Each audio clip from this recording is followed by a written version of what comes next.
என் அப்பன் முருகன் துணையுடன் இந்த நாள் இனிய நாளாக அமையட்டும்.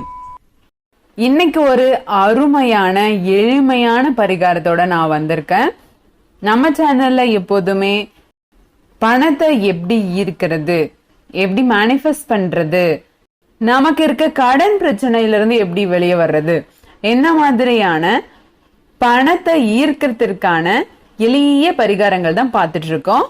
இன்னைக்கும் அதே போல ஒரு அழகான எளிமையான பரிகாரம், செல்வ செழிப்பை அள்ளி தரக்கூடிய எறும்பு பரிகாரம். இப்படி நாங்க ஒரு பரிகாரத்தை கேள்விப்பட்டதே இல்லையே மேடம், இது என்ன எறும்பு பரிகாரம் அப்படின்னு சொன்னா, நீங்க கேள்விப்பட்டிருப்பீங்க. இந்த மாதிரி சனிக்கிழமையில வந்து சாமியெல்லாம் கும்பிட்டுட்டு சாப்பிடறதுக்கு முன்னாடி கொண்டு போய் சாப்பாட்டை காக்காய்க்கு வைங்க, காக்கா ஃபர்ஸ்ட் சாப்பிடட்டும், முன்னோர்களோட அருள் கிடைக்கும். ஏதாச்சும் முன்னோர்கள் சார்ந்த ஏதாவது பிரச்சனைகள் நமக்கு வந்து இருந்துட்டு இருக்கு, முன்னோர்கள் செய்த பாவங்கள் வந்து நம்மளை தாக்கிட்டு இருக்கு, அந்த மாதிரி எல்லாமே வந்து நிவர்த்தி ஆகும். சோ அதே போலதான் இது வந்து எறும்பு, சரிங்களா? எறும்புக்கு நாம உணவளிப்பதன் மூலம் நமக்கு இருக்கக்கூடிய காரிய தடைகள், இந்த மாதிரி பண வரதுல இருக்கக்கூடிய தடைகள், குடும்ப வாழ்க்கையில மகிழ்ச்சியே இருக்காது நிறைய பேருக்கு. சோ அந்த மாதிரி குடும்ப வாழ்க்கை வந்து மகிழ்ச்சி நிறைந்து இருக்கிறதுக்கு, சில குடும்பங்கள்ல வந்து எவ்வளவு சம்பாதிச்சாலும் பணமே வந்து சேராது, பண தடை வந்து இருந்துகிட்டே இருக்கும், செல்வம் வந்து சேரவே சேராது. சில பேருக்கு வந்து பிரச்சனை, ஒரு நாளைக்கு ஒரு பிரச்சனை, சரி அதை சால்வ் பண்ணலாம்னா அடுத்த நாளைக்கு அடுத்த பிரச்சனை, அதை சால்வ் பண்றதுக்குள்ளே இன்னொரு பிரச்சனை, இந்த மாதிரி பிரச்சனைகளா லைஃப்ல வந்து வந்துகிட்டே இருக்கும். சோ அந்த மாதிரி நிறைய ப்ராப்ளம்ஸ் எல்லாம் வருது அப்படின்னாலும் இந்த பரிகாரத்தை செஞ்சு பாருங்க, உங்களோட வாழ்க்கையில நிறைய சேஞ்சஸ் வந்து தெரியும். செல்வ செழிப்போட எந்த பிரச்சனையும் இல்லாம நிம்மதியா மகிழ்ச்சியா வாழ்றதுக்கான பரிகாரம் தான் இது. கண்டிப்பா செஞ்சு பாருங்க, நல்ல வாழ்க்கையில முன்னேற்றங்கள் இருக்கும், செல்வ செழிப்பு அதிகரிக்கும். சரிங்களா? நம்ம வீட்டுல தேங்காய் இருக்கு இல்லைங்களா, கொப்பரை தேங்காய், சரிங்களா? அந்த தேங்காய் ஒண்ணு எடுத்துக்கோங்க. வீடியோ ஃபுல்லா பாருங்க, கடைசியா தான் எந்த நாள்ல செய்யணும், எந்த டைம்ல செய்யணும் இதெல்லாம் வந்து நான் சொல்லுவேன். ஃபர்ஸ்ட் பரிகாரத்தை ஃபுல்லா கேளுங்க, அதுக்கப்புறமா அதெல்லாம் நான் சொல்றேன். சரிங்களா? ஃபர்ஸ்ட் ஒரு கொப்பரை தேங்காய் எடுத்துக்கோங்க. சரிங்களா? அந்த தேங்காய் எடுத்து மேல இருக்க அந்த நாரெல்லாம் வந்து உரிச்சு எடுத்துட்டு, அந்த மேல கண்ணு வரும் இல்லைங்களா, அதுல வந்து மேல ஒரு இடத்துல ஹோல்ஸ் போட்டுக்கோங்க. சரிங்களா? ஓட்டை போட்டுக்கோங்க, ஹோல்ஸ் போட்டுக்கோங்க.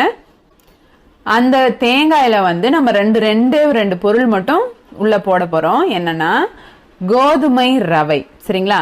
ரவை வந்து கோதுமையால உடைச்சு செய்வாங்க இல்லைங்களா, அந்த ரவை. சரிங்களா? அதை எடுத்துக்கோங்க, ஒரு கைப்பிடி எடுத்துக்கோங்க. சரிங்களா? ஒரு புடி எடுத்து அதுக்குள்ள போடுங்க, அந்த தேங்காய்க்குள்ள அந்த ஹோல்ஸ்க்குள்ள போடுங்க. அதுக்கப்புறம் வந்து நாட்டு சர்க்கரை. சரிங்களா? நாட்டு சர்க்கரை எடுத்து அதை நல்லா தூள் பண்ணிக்கோங்க, இல்ல நாட்டு சர்க்கரை தூளாவே கிடைக்குது இல்லைங்களா, அந்த தூளை வாங்கி கூட அதையும் ஒரு புடி எடுத்து அந்த கொப்பரை தேங்காய் அந்த குட்டி ஹோல்ஸ்க்குள்ள வந்து நிரப்புங்க. சரிங்களா? அதை நிரப்பிட்டு பூஜை அறையில வச்சு சாமி கும்பிட்டு, எனக்கு இன்னெல்லாம் பிரச்சனை இருக்கு, இதெல்லாமே நிவர்த்தி ஆகி கொடுக்கணும், எங்க வீட்டுல செல்வம் பெருகணும், இந்த மாதிரி உங்களுக்கு என்ன பிரச்சனை இருக்கு, சரிங்களா, உங்களுக்கு என்ன வாழ்க்கையில பிரச்சனை இருக்கோ அந்த பிரச்சனையெல்லாம் சொல்லி அதை நிவர்த்தி பண்ணி கொடுங்க அப்படி சொல்லி வேண்டிட்டு அதை எடுத்துட்டு போயிட்டு, எறும்பு அதிகமா எங்க வாழ்ந்துட்டு இருக்கோ ஒரு மரத்துக்கடியில, ஒரு பாறை பக்கத்துல, அந்த மாதிரி, சரிங்களா, எறும்பு அதிகமா இருக்க பிளேஸ், சரிங்களா, இந்த வாய்க்கால்ல அந்த மாதிரி பிளேஸ்ல கூட இருக்கும். சரிங்களா? சோ எறும்பு அதிகமா எங்க நடமாடிட்டு இருக்கு நீங்க பாத்தீங்களோ அந்த இடத்துல வந்து கொஞ்சமா குழி தோண்டி, லைட்டா தோண்டி அந்த தேங்காயை வந்து மண்ணுக்குள்ள வச்சிருங்க. மண்ணுக்குள்ளனா ரொம்ப உள்ள இல்ல, ஒரு பாதி வந்து மண்ணுக்குள்ள புதைச்சு வச்சுட்டு, மேல வந்து தெரியற மாதிரி பாதி மண்ணுக்குள்ள இருக்க மாதிரி அதை புதைச்சு வச்சிருங்க. சரிங்களா? அவ்வளவுதான், இதுதான் பரிகாரம். இது வந்து அந்த எறும்பெல்லாம் வந்து சாப்பிடணும். சரிங்களா? நம்ம நாட்டு சக்கரை போட்டிருக்கோம், அதோட வாசனைக்கு அது கண்டிப்பா வந்துடும். சோ அந்த எறும்பு வந்து அதை ஃபுல்லா சாப்பிடணும், அந்த தேங்காயோட சேர்த்து அதை சாப்பிட்றோம். இதுதாங்க எறும்பு பரிகாரம். சரிங்களா? இந்த பரிகாரம் வந்து ரொம்ப எளிமையான பரிகாரம் தான். என்ன கிழமையில செய்யணும், எந்த டைம்ல செய்யணும் அப்படின்னு சொல்லியிருந்தேன் இல்லையா முன்னாடியே, வெள்ளிக்கிழமை நாள்ல செய்யுங்க, காலையில 10 மணிக்கு முன்னாடியே செஞ்சுருங்க. சரிங்களா? வெள்ளிக்கிழமை நாள்ல காலையில 10 மணிக்கு முன்னாடியே பண்ணிடுங்க. சரிங்களா? டைமிங்கு, இந்த கிழமை, இதெல்லாமே ரொம்ப அவசியம், ரொம்ப முக்கியமானது. சரிங்களா? அதை விட முக்கியமானது என்ன உங்களுக்கு தெரியும், நம்பிக்கை. நம்பிக்கையோட செய். சரிங்களா? இது நடக்கும், இந்த பரிகாரம் எனக்கு ஒர்க் அவுட் ஆகும் அப்படின்னு நீங்க ஃபர்ஸ்ட் நம்பணும். சரிங்களா? நீங்க நம்பி அந்த பரிகாரத்தை செய்யுங்க, கண்டிப்பா நல்ல ரிசல்ட் கிடைக்கும். சரிங்களா? உங்களுக்கு தெரியும், நான் எப்பவுமே சொல்ற விஷயம் தான், நிறைய பணங்களை அள்ளி செலவு பண்ணி பரிகாரங்கள் செய்யறது அது நம்ம லிஸ்ட்லயே கிடையாது. சரிங்களா? குட்டி குட்டியா வீட்டுல இருக்க பொருட்களை வச்சு எப்படி நம்ம எளிமையா பரிகாரம் செய்ய முடியும், நம்மளோட வாழ்க்கையில இருக்கக்கூடிய பண பிரச்சனைகள், மன பிரச்சனைகள், வாழ்க்கையில இருக்கக்கூடிய ப்ராப்ளம்ஸ், சரிங்களா, இந்த மாதிரி பிரச்சனைகளை எப்படி நம்ம எளிய முறையில நிவர்த்தி செய்யறது, அதற்கான பரிகாரங்கள் என்ன அப்படிங்கறது தான் நம்ம பார்த்துட்டு இருக்கோம். ஸோ கண்டிப்பா அடுத்த நோட்டிபிகேஷன் உங்களுக்கு வந்து ரீச் ஆகணும்னா நீங்க சப்ஸ்கிரைப் பண்ணி தான் ஆகணும். சரிங்களா? ஸோ சப்ஸ்கிரைப் பண்ணி வச்சுக்கோங்க. வீடியோஸ் பிடிச்சிருந்தது, யூஸ்ஃபுல்லா இருந்துச்சு அப்படின்னு நினைச்சீங்கன்னா லைக் போட்டுக்கோங்க. அப்புறம் உங்களுக்கு வாழ்க்கையில வந்து ஏதாச்சும் பிரச்சனை இருக்கு, எனக்கு இந்த பிரச்சனை இருக்கு மேம், அதுக்கு வந்து எளிய பரிகாரம் வேணும். சரிங்களா? இவ்வளோ பெரிய பிரச்சனையா இருந்தால் அதுக்கான சிம்பிள் சொல்யூஷன் கண்டிப்பா இருக்கும். ஆல்ரெடி ஒருத்தவங்க வந்து ஒரு பிரச்சனை சொல்லியிருக்காங்க.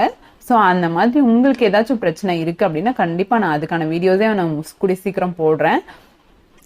ஸோ உங்களுக்கும் அந்த மாதிரி ஏதாச்சும் தெரிஞ்சுக்கணும், எளிய பரிகாரங்கள் அதற்கு இருக்கா இல்லையான்னு தெரிஞ்சுக்கணும் அப்படின்னு நினைச்சீங்கன்னா கண்டிப்பா கமெண்ட் செக்ஷன்ல சொல்லுங்க. அதுக்கான வீடியோஸை நான் கூடிய சீக்கிரம் வந்து போஸ்ட் பண்ணிடுறேன். சரிங்களா? எல்லாரும் எல்லா செல்வங்களையும் பெற்று மன மகிழ்ச்சியோட வாழணும். நான் உங்களை இதே போல ஒரு எளிமையான பரிகாரத்தோட நாளைக்கு வந்து சந்திக்கிறேன். நன்றி.